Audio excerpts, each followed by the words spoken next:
Your planner lets you see all of your lessons for the current week or month and helps you organize your teaching plan. You'll set up your planner after you create your new class.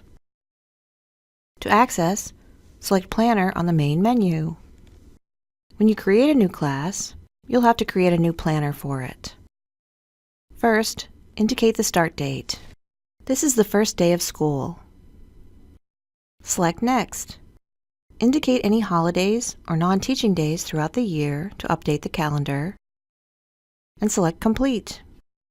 Your planner for the entire school year has been populated. You can view your planner by week or by month. Use the navigation buttons to move through the planner.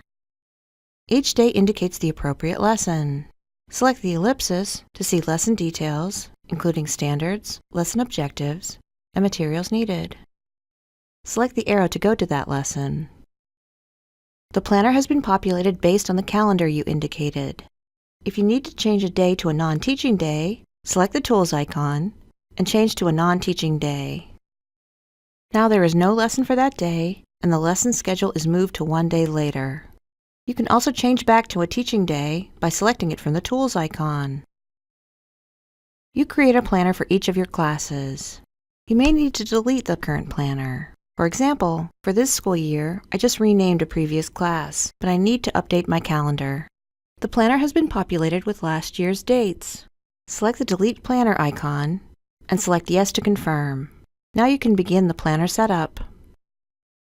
To print your planner, select the Print icon.